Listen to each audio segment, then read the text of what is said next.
Hello दोस्तों, एक बार फिर से स्वागत है द बैंकिंग एरा की फैमिली पे। तो दोस्तों, जैसे कि आपको पता है एसबीआई पीओ के जो प्री का एग्ज़ाम है उसके दिन बहुत ज़्यादा नज़दीक आ गए हैं। अभी एक वीक ही बचा है उसके एग्ज़ाम को लेके। तो मैं आशा करता हूँ कि आपकी जो तैयारी है एसबीआई पीओ के पर्टिकुलर प्री के एग्ज़ाम को लेके बहुत अच्छे से चल रही होगी। आप अपने जो मॉक की लगाने की फ्रिक्वेंसी बढ़ा चुके होंगे, और जो मुझे फॉलो करके प्रिपरेशन कर रहा है या मेरी वीडियो देख रहा है कि भाई क्वेश्चन की फ्रेमिंग किस तरह होती है एक्चुअल में, जो पिछले 5-6 सालों में आ रही है, तो उनको भी नो डाउट हेल्प मिलेगी दोस्तों कि इसमें नहीं। और आपको पता है कि मैं पर्टिकुलर जो ज़्यादा लंबी वीडियो नहीं बनाता हूँ, 15 से 20 मिनट की वीडियो रहती है, और जो कि 5 से 7 क्वेश्चन रहते हैं जो कि एक्चुअल में रहते हैं। और आज मेरी जो सीरीज चालू है उसका पार्ट नंबर 6 लेके मैं आया हूँ। और लास्ट तक जो देखते हैं उनका बहुत बहुत धन्यवाद। और जो पहली बार आए हैं तो वीडियो को, चैनल को सब्सक्राइब कर लेना, वीडियो को लाइक करना मत भूलिएगा, क्योंकि आपके लिए एफर्ट्स लगाए जाते हैं कि आप अपने एक बैंक की जॉब को लिए जितना आप डेडिकेट से होकर प्रिपरेशन कर रहे हैं, तो उसका आपको एक एफर्ट और उसका रिजल्ट मिल सके। तो चलिए आज की क्लास को स्टार्ट करते हैं बिना किसी देरी के। तो क्वेश्चन आएगा, आप भी सोल्व कीजिएगा और मैं भी सोल्व करता हूँ, फिर मैच करेंगे। ठीक है, क्या बोल रहा है कि एक पर्सन है जो 240 किलोमीटर जाता है, उसकी स्पीड कितनी दे रखी है, 20 किलोमीटर प्रति घंटा। ठीक, फिर बोल रहा है if he had travelled 25% faster. ठीक है, मतलब 20% वाला कौन सा आ गया। ठीक है, he would have save 1.2 hour over the same 240 kilometre. देखो, पहले भी कितनी दूरी तय कर रहा है, 240, और अभी भी कितनी कर रहा है, 240। इससे क्या पता लग रहा है, डिस्टेंस जो है वो क्या है, कांस्टेंट। क्या है, कांस्टेंट। ठीक है, फिर बोल रहा है find the number of hours he need to travel 940 kilometre at is original speed.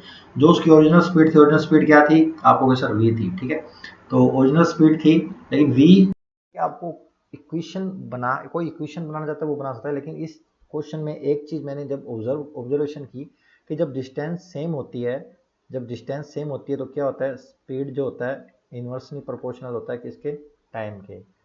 आपको स्पीड का फॉर्मूला पता है, speed equal to distance upon time होता है। जब डिस्टेंस कॉमन है, डिस्टेंस क्या है, कॉमन है, तो स्पीड इन्वर्सली प्रोपोर्शनल क्या हो जाएगी, टाइम की होगी। ये फॉर्मूले से अपने रेशो मेथड लगाएंगे। अभी देखो, ये क्या बोला, 25%। 25% को आप क्या लिखते हैं, आपको सर 1/4 लिखते हैं। तो बोला फास्टर हुआ है, तो 4 पे 1 की क्या हुई है, इंक्रीमेंट हुआ है। तो मान लो, पहले मान लो 1 था, बाद में 2 मान लेते हैं। ठीक है, ये प्रीवियस है, ये आफ्टर है। ठीक है, तो पहले कितनी थी, 4, अब कितनी है, 5। ये किसका रेशियो है, ये रेशियो है स्पीड का। तो टाइम का क्या होगा, इन्वर्सली प्रोपोर्शनल हो जाएगा। तो ये कितना हो जाएगा, 5, और ये हो जाएगा 4। ये कितना है, टाइम का रेशियो है। अब ये स्पीड का रेशियो है, ये टाइम का। अब उसने क्या, कितना सेव कर रहा है, 1.2 आवर सेव कर रहा है। कब, जब वो फास्टर चल रहा है। जब वो फास्टर चल रहा है तो कितना सेव कर रहा है, 1.2 आवर। रेशियो में कितना सेव हो रहा है, पहले 5 रेशियो टाइम लगता था, अब 4 रेशियो टाइम लग रहा है।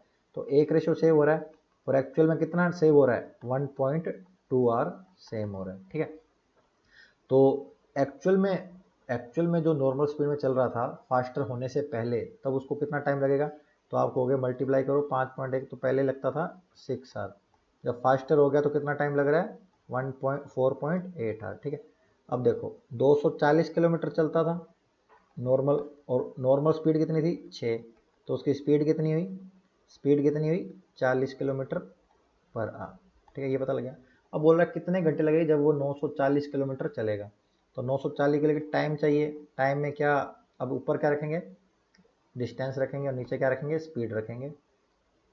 नीचे स्पीड रखेंगे, कितना चलना है, 940, 40 की स्पीड से। ठीक है, टाइम आ जाएगा घंटे में।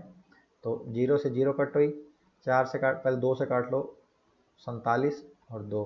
तो 47 में 2 का भाग देंगे तो कितना आ जाएगा, 23.5। 23.5 आवर्स इसको लगेंगे, जो कि ऑप्शन नंबर अपना है 4। ठीक है, 23.5 ये बिल्कुल सही है। ठीक है, इस क्वेश्चन को करने का एक और कॉन्सेप्ट है कि भाई आप इक्वेशन बना सकते हो, 240 वी मान सकते हो, या 4 वी है तो 25% फास्ट है तो एक्स्ट्रा करके, वो थोड़ा लंबा हो जाएगा। रेशो मेथड से करेंगे इस क्वेश्चन को। वैसे यदि यहाँ पे देखो, यदि यहाँ पे ये 240 नहीं होता तो अपने को इक्वेशन बनानी पड़ती, बट इसमें 240 है और पहले भी 240 है। तो इसमें हमने एक चीज़ सीखी कि जब डिस्टेंस कॉमन है तो स्पीड का इन्वर्सली प्रोपोर्शनल होता है टाइम के। ठीक है, तो उस मेथड से, रेशो मेथड से मैंने क्या निकाल दिया, इस क्वेश्चन का सॉल्यूशन बहुत इजीली वे में सॉल्व कर दिया। पहले इसकी टाइम निकाला, एग्जैक्ट एक्चुअल टाइम, फिर एक्चुअल स्पीड, फिर उसके दोनों चीज़ों की हेल्प से जो उसको रिक्वायरमेंट था टाइम का वो निकाल दिया। क्लियर, समझ में आया आपको? समझ में आया, कॉन्सेप्ट अच्छा लगा तो प्लीज़ थम्स अप कीजिएगा। चलिए फिर अगला क्वेश्चन करें। फिर चलिए, इस तरह के क्वेश्चन भी आ जाते हैं जो ऐसे देखने में लगता है कि तो बिल्कुल ईजी है, लेकिन वो क्वेश्चन भी आते हैं बिल्कुल हार्ड नहीं होता है दोस्तों। तो क्या बोल रहा है इस क्वेश्चन में, 6,400 रुपये है, शेयर कर रहे हैं 4 लोग, PQRS, और उनका रेशियो कितना दे रखा है, 3:7:4:2 में। तो find the differences between the total among receive by PRS and the amount Q, मतलब PRS और Q का अकेले का। तो P plus R, P plus R plus S का रेशियो कितना है, कितना है, 3 प्लस 4 प्लस 2, टोटल कितना हुआ, 9 हुआ। और Q का कितना है, 7 हुआ। इन दोनों का डिफरेंस कितना रेशियो है, 2 रेशियो है। और 6400 जो वैल्यू दे रखी है, 6400 वो टोटल की दे रखी है, टोटल कितना है, 7 3 10, 14 और 2 16। निकालने किसकी है, 2 की निकालनी है। तो 16 से सीधा कट हो जाएगा 400, और मल्टीप्लाई कर देंगे 2 से तो कितना आ जाएगा, 800। क्या आ जाएगा, 800 इसका, इसको देखते ही 16 हो जाएगा। सिंपल आप देख लेंगे कि 16 की वैल्यू दे रखी है, 10 और 16 4, ओरली करने वाला क्वेश्चन था। 16 की वैल्यू 6400, 1 की वैल्यू 400, फिर उसने PRS और Q के डिफरेंस पूछा है, तो 6 3 9 माइनस 7 2, 2 रेशो, 1 रेशो की वैल्यू 400 है, 2 की वैल्यू कितनी होगी, 800 होगी। कितनी होगी, 800 होगी। क्लियर, बिल्कुल सिंपल क्वेश्चन था, कुछ भी सोचने लायक नहीं था इसमें। तो चलिए फिर अगला क्वेश्चन क्या बोल रहा है अगले में, P की मंथली इनकम है 4000, Q की मंथली इनकम है 60,000। ठीक, इफ Q स्पेंड्स 80% हो इज इनकम, तो 80% इनकम है तो सेविंग कितना है, सेविंग कितना है, 20% है। तो that his saving is three times, 3 times P saving, तो find the difference with their expenditure. Simple question, P का इनकम कितना, 40,000, ठीक है, Q का इनकम कितना, 60,000, उसने 80% क्या किया, खर्चा किए, ठीक है, तो सेविंग कितना होगा, 20% होगा। ये एक्सपेंडिचर है, ये सेविंग है। ये कितना सेविंग है, 12,000। ठीक है, बट वो क्या बोल रहा है, ये जो सेविंग है ना क्यू की जो सेविंग है वो 3 टाइम है किसका, पी का 3 टाइम, तो पी की सेविंग कितनी हो जाएगी, 4,000। पी की यदि 4,000 होगी तो 3 से मल्टीप्लाई करेंगे तो ही तो क्यू की सेविंग 12,000 आएगी। तो बिल्कुल, अब सेविंग 4,000 है तो एक्सपेंडिचर कितना होगा, आपको सर 40,000 में से 4,000 घटा दो, कितना, 36,000 होगा। क्योंकि आपको पता होना चाहिए इनकम इक्वल टू क्या होता है, एक्सपेंडिचर प्लस सेविंग। ये अपने को एक चीज़ याद रखनी है जिससे सारे क्वेश्चन सोल्व होते हैं, इस कॉन्सेप्ट पे सोल्व होते हैं। 36,000 आ गया, और क्यू का एक्सपेंडिचर कितना है, 48,000 है, और पूछा दोनों के डिफरेंस पूछा है, तो 48,000 में से 36,000 क्या करेंगे, माइनस कर देंगे, तो क्या आ जाएगा, 12,000। क्या आ जाएगा, 12,000, दोनों का एक्सपेंडिचर में डिफरेंस आ जाएगा। ठीक है, डिफरेंस आ जाएगा एक्सपेंडिचर में, तो जो कि ऑप्शन नंबर अपना है थर्ड। ठीक है, क्या है, थर्ड, 12,000। बहुत ईजी क्वेश्चन था, सिंपल। तो दोस्तों इस तरह का भी क्वेश्चन आता है, आपको बिल्कुल भी घबराने की जरूरत नहीं है। इस तरह के क्वेश्चन भी देखने को मिलेंगे एसबीआई पीओ प्री के क्वेश्चन में। तो आपको अच्छे लेवल के भी क्वेश्चन करके जाने हैं, तो इजी लेवल के भी क्वेश्चन करके जाने हैं। हर टाइप से आपके वेपन्स तैयार रहने चाहिए हर टाइप के क्वेश्चन करने के लिए। ठीक है दोस्तों, तो चलिए फिर अगला क्वेश्चन क्या बोल रहा है, बोल रहा है कि a merchant blend 2 type of sugar A and B in the ratio 3:2। ठीक है, the cost price of A is 26 per kg and the cost price of B is P है ना, ई सेल द मिक्सचर 30 पर KG eight profit 25। वो बोला जब mixture को 30 रुपये पर केजी में बेच रहा है तो उसे 25% का प्रॉफिट हो रहा है। तो find the value of P. अब इस टाइप के क्वेश्चन को आपको देखते ही पता लग जाना चाहिए कि इसमें कौन सा मेथड लगेगा, एलिगेशन मेथड लगेगा। कहाँ लगेगा, एलिगेशन मेथड लगेगा, जो आपको पता होना चाहिए।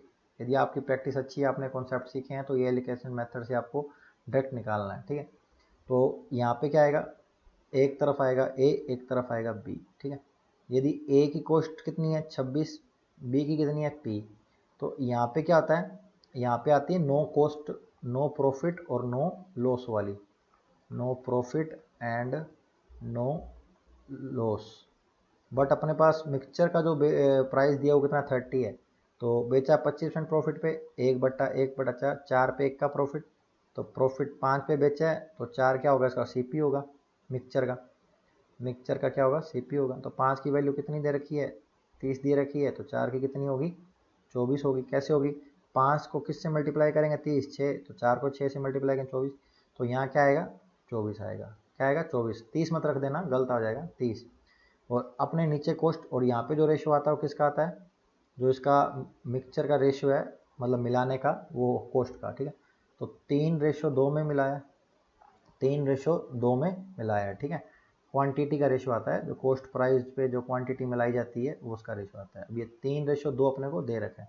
अभी देखो 26 में से 24 जाएंगे कितना 2 आ रहा है, तो 2 रेशियो है, तो P की वैल्यू क्या लेंगे जिससे 3 हो जाएगा नॉर्मल। यदि मान लो यहाँ कुछ ऐसा आता जो 2 के रेशियो में उसके मल्टीप्लाई फैक्टर में होता है या डिवाइड के फैक्टर में होता, तो उसको भी इधर उस फैक्टर को इधर यूज लेते और उसमें अप्लाई करके यहाँ P की वैल्यू। अब सिंपल 26 में से 24 किया 2 और 2 ही आ रहा है, तो अपने को ऐसी ही वैल्यू लेनी है जो माइनस करने पे 30 आए, और यहाँ पे क्या आएगा 27 लेंगे, 27 में से 24 करेंगे तो माइनस करेंगे तो क्या आ जाएगा 3 आ जाएगा। तो पी की वैल्यू सीधी सीधी पता लग रही है अपनी क्या आ जाएगी 27 आ जाएगी।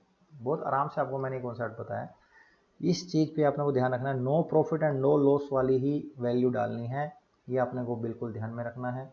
बिल्कुल कि भाई मिक्सचर में आपको क्वेश्चन में हमेशा यही दिया जाएगा कि आपको प्रॉफिट या लॉस वाली वैल्यू दी जाएगी, आपको वो वैल्यू नहीं लिखनी है एलिगेशन वाले में। यहाँ पे नो प्रॉफिट नो लॉस वाली वैल्यू डालनी होती है और वही अपने को यूज़ में लेनी है, ठीक है। तो ये क्वेश्चन बिल्कुल ईजिएस्ट वे में आपको इस तरीके से सॉल्व करना। और क्वेश्चन पेपर में क्वेश्चन कईयों का क्वेश्चन का फ्रेमिंग इसी तरह होता है, जो हमने प्रैक्टिस से या अपने क्लासेस लगा के जिस तरह आपने मेथड सीखे हैं वो क्वेश्चन की फ्रेमिंग से ही मेथड निकलते हैं। तो वो उसी फ्रेमिंग में यदि क्वेश्चन एग्जाम में पुट होता है तो आपको वही मेथड लगाना है, जिससे इजीली जल्दी सोल्व हो जाएगा, ठीक है दोस्तों। यही मेन है कि आप इसी मेथड से करें। बाकी यदि उस मेथड से जाएंगे कि 26 × 3 करेंगे फिर 2 × P करेंगे फिर मिक्स, तो वो थोड़ा हार्ड हो जाएगा। तो इससे बढ़िया कि आप एलिगेशन मेथड जल्दी जल्दी करिए, ठीक है। चलिए फिर अगला क्वेश्चन करें। देखिए अगला क्वेश्चन में क्या है कि भाई ए है, ए बी सी, ठीक है।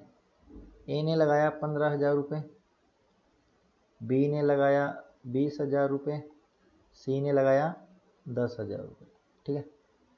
एंड 6 मंथ, आफ्टर 6 मंथ है ये, आफ्टर 6 मंथ, तो तीनों का 6 मंथ लगा लो, 6 मंथ 6 मंथ 6 मंथ, 5,000 रुपये हर कोई पर्सन क्या कर रहा है विड्रॉ कर रहा है। तो यहाँ से 10,000 इंटू 6 मंथ, यहाँ 15,000 इंटू 6 मंथ, यहाँ 5,000 इंटू 6 मंथ। अब 6 क्यों लिया, क्योंकि एंड ऑफ द ईयर, देखो एंड ऑफ द ईयर बोला, ठीक है। अब 6 कॉमन आ जाएगा, 6 अब ये रेशियो है, ये रेशियो है, ये प्लस ये प्लस ये प्लस, ठीक है। 6 कॉमन ये आएगा 25,000, तो पहले तो 3 जीरो से 3 जीरो कट जाएगी, 25,000 इंटू 6 कर लो, ये कर लो 35,000 इंटू 6 कर लो, ये 15,000 इंटू 6। ये सब मैंने आपको समझाने के लिए लिखा है। अब 6 था तो सीधा कुछ और होता, मान लीजिए 6 हाफ हाफ दोनों 6 मंथ है, 2 3 या 3 4 फिर निकालते अपने मंथ को कंसिडर करते, बट इसमें 6 से 6 सीधा कैंसिल हो रहा है तो काट दो, 3 जीरो से 3 जीरो कैंसिल हो रही है तो काट दो, 5 से काटा 25, 5 से काटा 7, 5 से काटा 3, ठीक है। तो एक्चुअल में रेशियो आ गया अपने पास 5:7 रेशियो, ओहो हो सॉरी दोस्तों, 5:7:3 आ गया, ठीक है। अब क्या है, what is the percentage is combined profit share of A and B more than that of C. तो प्रॉफिट का रेशियो का परसेंटेज है, तो 5 और 3 कितना हो रहा है, नहीं सॉरी ए और बी का ना, 5 और 7, सॉरी 5 और 7 ये नहीं आएगा, 12 किसका पूछ रहा है, किसके रिस्पेक्टिंग में पूछ रहा है, सी के रिस्पेक्टिंग में। तो नीचे क्या आएगा, जिसके रिस्पेक्टिंग में पूछता है वो 3, वो नीचे वैल्यू होती है और जो पूछता है उसके ऊपर आती है, इंटू 100।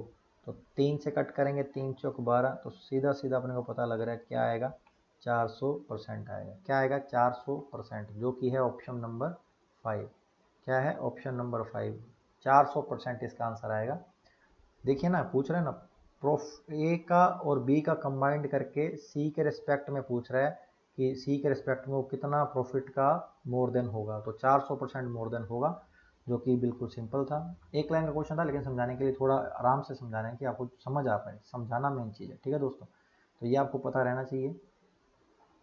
तो चलिए ये क्वेश्चन करते हैं। ये क्वेश्चन भी एसबीआई पीओ में आया हुआ है, शायद 2020 में या 21 में आया हुआ, आई थिंक, मेरे ख्याल से। ये क्या बोल रहा है? If in a mixture containing coffee and milk, ठीक है, कॉफ़ी एंड मिल्क, तो 60% ऑफ मिल्क इज कॉफ़ी। तो मान लो 100 ही मान लेते हैं। तो कॉफ़ी यदि 60 है तो मिल्क कितना होगा? 40 होगा। ठीक है।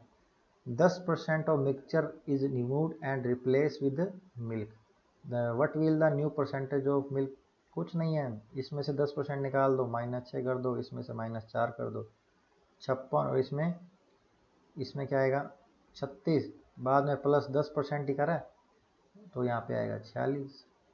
ठीक है, ये होगा 5400। सिंपल हो गया, कुछ नहीं है। तो 40 आ गया, 100 का 40% कितना होगा? 40% होगा। सिंपल क्वेश्चन है। 46% उसका मिल्क होगा न्यू रेशो में। कुछ भी नहीं था, एक लाइन का क्वेश्चन था दोस्तों। ये आया हुआ है, ये एसबीआई पीओ का प्री का ही क्वेश्चन है, ये आया हुआ है। ठीक है, तो इसका फोर्थ आंसर होएगा। तो इस तरह के क्वेश्चन भी आपको देखने को मिल जाएंगे एसबीआई पीओ में। तो आज की क्लास यहीं पे करते हैं। लास्ट तक बनने के लिए बहुत बहुत धन्यवाद दोस्तों। आशा करता हूँ कि आपको सभी क्वेश्चन अच्छे लगे होंगे, और आपकी जो तैयारी है एसबीआई पीओ को लेके, आप अपनी तैयारी पे पूरा फोकस बना के रखिए दोस्तों, क्योंकि कंपटीशन हाई है, और एसबीआई पीओ में तो स्केयर में हाई है, क्योंकि सीटें बहुत कम हैं, 200 सीट्स हैं। तो थोड़ा ध्यान करके अच्छे से तैयारी कीजिए। तो मिलते हैं नेक्स्ट वीडियो में, और जिन्होंने लाइक सब्सक्राइब नहीं करा चैनल को कर दीजिएगा।